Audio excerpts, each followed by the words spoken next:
The kitchen light in Nadia's apartment flickers every morning at 5:47 a.m. like it knows something she does not. She is standing under it right now, barefoot on cold tile, wearing an oversized faded black band tee knotted at the waist over pale green cotton shorts, her dark curly hair pulled into a messy bun with 2 pencils still stuck in it from last night. No filter. No performance.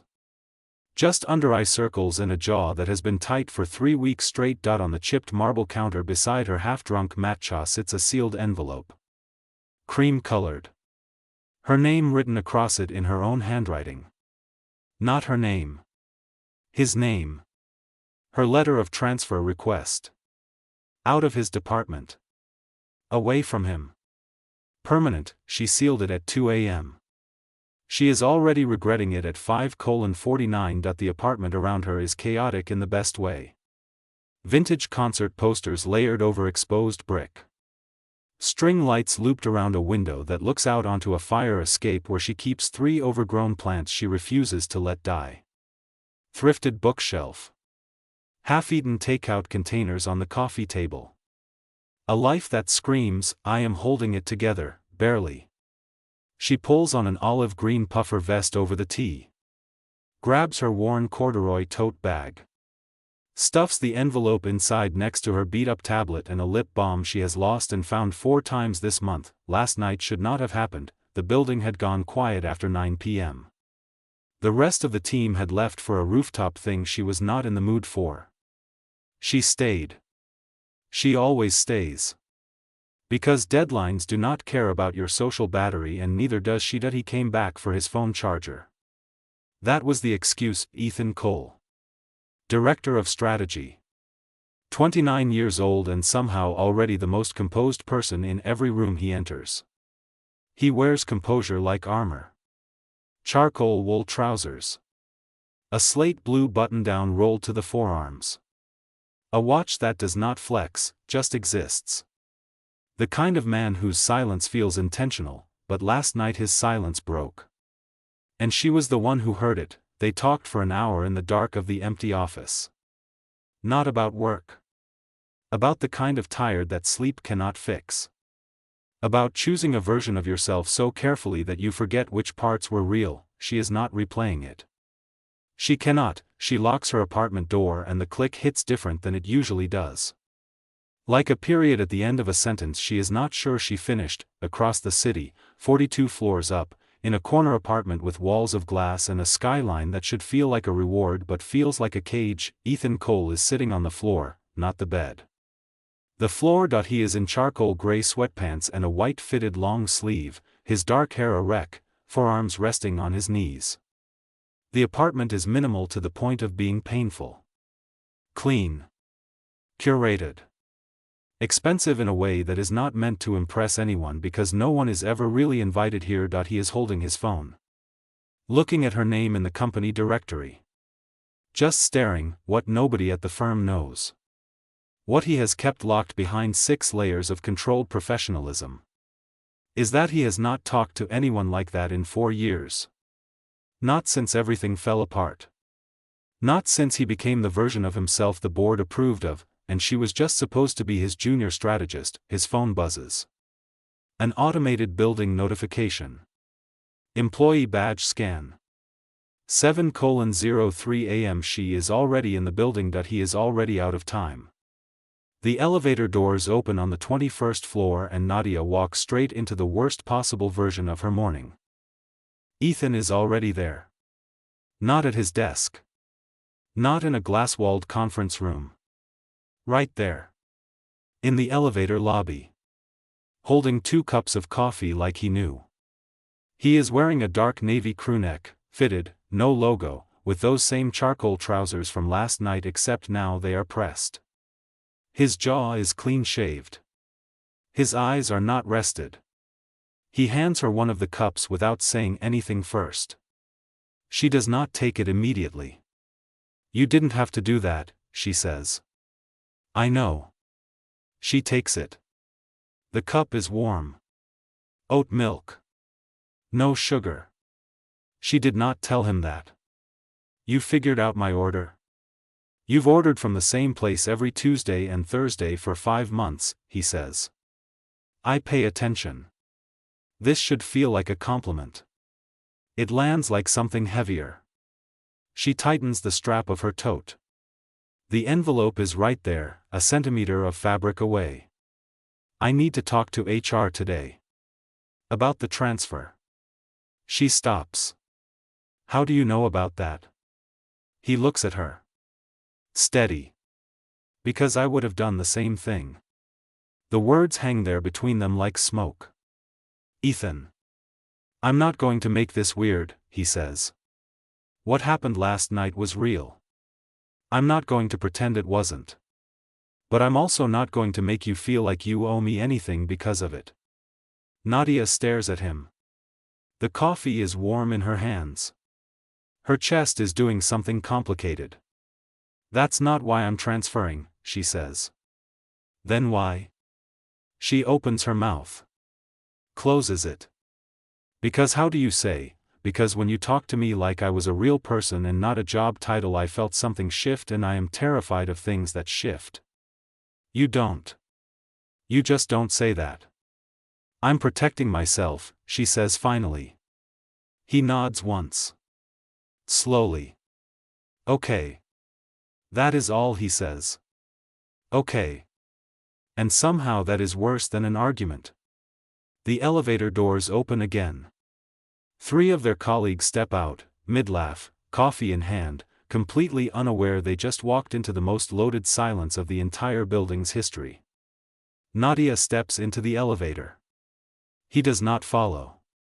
But right before the doors close, he says quietly, the transfer won't go through. I already pulled it. The doors shut. She stands in the elevator alone, heart doing something it has no business doing, and presses the close button 3 more times even though it is already closed. He pulled it. He actually pulled it. She does not know if she is furious or something else entirely. The betrayal does not come from Ethan. That is the part she did not see coming. It comes from Priya. Her best friend since orientation week. The person who has her location pinned, who knows her coffee order, who sat with her on her bathroom floor the night her last relationship ended and said nothing for 40 minutes because sometimes nothing is the right thing. It comes from Priya in the form of a screenshot. Nadia finds out on a Thursday. She is sitting cross-legged on the floor of the office supply room, stress-eating crackers from the communal snack shelf, when her phone lights up with a message from an unknown number. A screenshot of a private company Slack channel she has never been added to. And in it, her name. And Ethan's. And details about the late night. About the conversation. About the transfer request. The only person she told was Priya. The message from the unknown number just says, thought you should know who's been talking. Nadia sits very still for a long time. She finds Priya at her standing desk by the window. She is wearing a sage green cord set, neat and pressed, silver hoops, everything perfectly assembled. She looks up when Nadia approaches and her face does something small and guilty before it resets. Hey, you okay? You look pale. Nadia puts her phone on the desk. Face up. Screenshot visible. Priya looks at it. Then looks away. Nadia, I can explain. Don't. Her voice is very quiet. Just tell me why. Because I was worried about you. Priya's voice cracks slightly at the edges. He's your director. He's above you in every possible way and I didn't want you to get hurt and I thought if people knew then you would have to pull back and stop whatever this is before it ruined your career. So you made that decision for me. I was protecting you. No. Nadia picks her phone back up. Her hand is steady. You were protecting yourself from watching me do something you were scared of. She walks away. She does not cry until she is in the elevator. 21 floors of silent freefall and she is just standing there, eyes burning, cracker crumbs on her jacket, holding herself together with absolutely nothing. Her phone buzzes. Ethan. She does not answer. But he is already stepping out of the stairwell door on the ground floor when she walks out of the elevator, like he took the stairs the entire way down, like he somehow knew. He is breathing slightly harder than usual.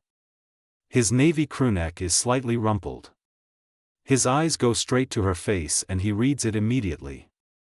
"Who told you?" she asks. "Doesn't matter. Ethan. Someone on the exec floor saw the channel. Sent me a screenshot." He steps closer. "Are you okay?" "No." She laughs once. Short and sharp and not funny at all. "My best friend sold me out to protect me, apparently." He is quiet for a second. Then, "That's the kind of love that breaks things." She looks at him. "Are you defending her?" "No," he says. "I'm just saying I've done the same thing to someone. A long time ago. And I've never stopped thinking about it." This is the first time he has said something real about himself that is not carefully framed. Not curated. Just out, raw, sitting between them on the lobby floor. "What happened?" she asks.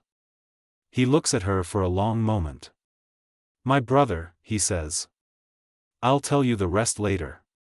He says it like he means it. Like there will be a later. Like he is certain of that even now when everything around them is unraveling.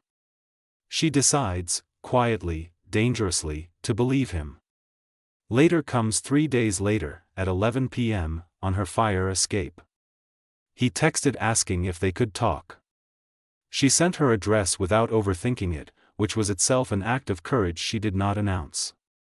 He shows up in a dark olive jacket, zip-up, relaxed fit, worn in at the elbows like he actually wears it rather than owns it.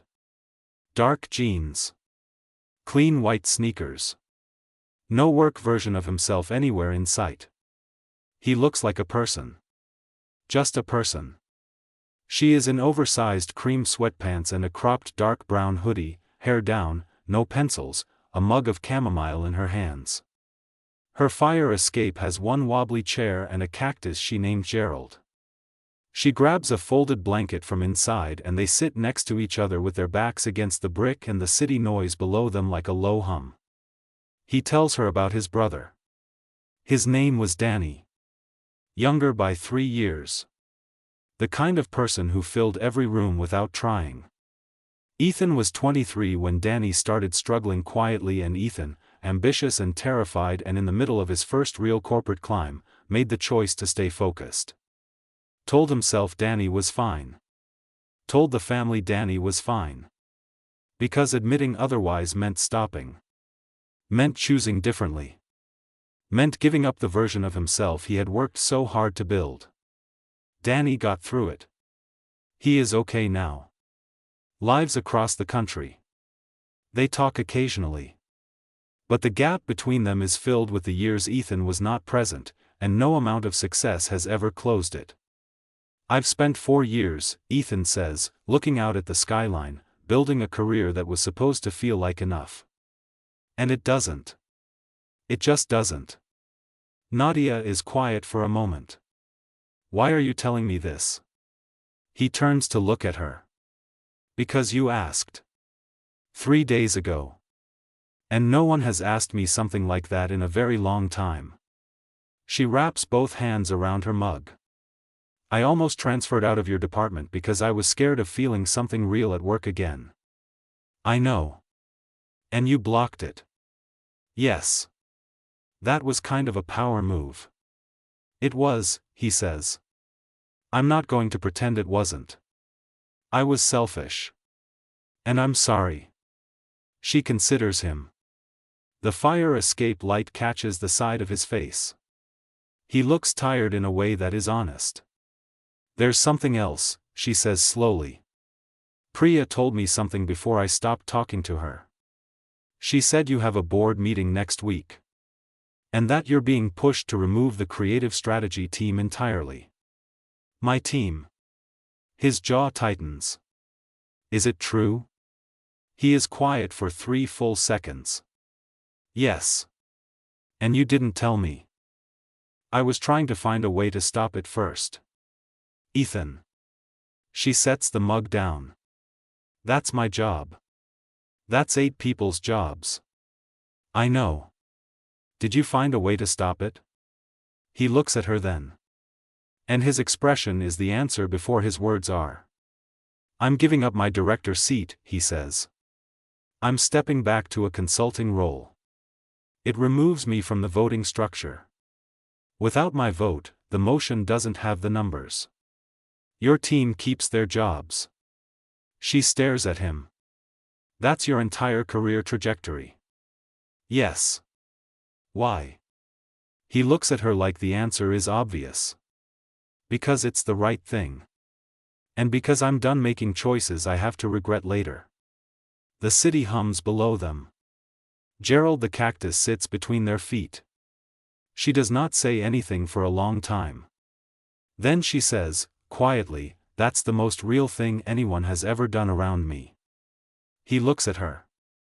I'm just trying to be someone Danny would be proud of. She reaches over and takes his hand. Not dramatically. Just takes it. Fingers lacing. He goes very still. Then he holds on. 6 weeks later, Nadia is late to her own presentation. She is running through the lobby in dark straight-leg jeans and a fitted cream-ribbed top under an open oversized camel blazer, a tote bag that still has the broken strap, her curly hair half up and pinned with a single gold clip. Her tablet is under her arm. She is 3 minutes late and the elevator is taking forever. The creative strategy team is presenting their new direction today. New budget. New visibility. New chapter. They made it. All 8 of them. She gets to the conference room door and stops. Through the glass, she can see her team already seated. She can see the clients. She can see the head of the new project lead desk. And she can see Ethan, sitting off to the side, not at the head of the table, not directing, just present. In a dark green quarter zip and gray trousers. Watching the room. Not performing. He sees her through the glass. And he smiles. Small. Genuine.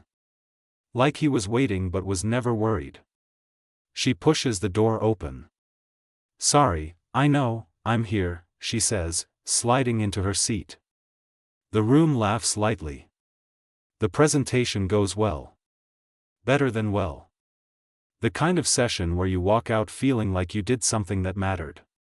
Afterward, the team spills into the hallway, buzzing. Someone suggests drinks. Someone else says they need food first. The usual noise of people who survived something together. Ethan finds her by the window at the end of the hall. Same window she used to pass every morning without stopping. You were good in there, he says. I know, she says. Then, softer, thank you. For all of it. He shakes his head once. You kept your team. That was yours. And Priya, she asks. There is a beat. She has been talking to Priya again. Slowly. The way you repair something carefully because it was built on something real even when it cracked. She texted me, Ethan says. To apologize. I think she meant it. She did. Nadia leans against the windowsill. She also told me you turned down 3 other director offers from competing firms this month. He looks unbothered. They weren't the right fit. Ethan. Nadia. She looks at him. He looks back. You're staying, she says. I was never leaving, he says. I just changed what staying looked like. The city is bright outside the window. The hallway is loud behind them. Gerald is still alive on her fire escape at home. Her lamp flickers at 5:47 every morning. The envelope is long gone. The transfer never happened. She is still scared of things that shift. But she is learning that some shifts are not collapses. Some shifts are foundations. She looks at him and decides, simply, to stay too. The end.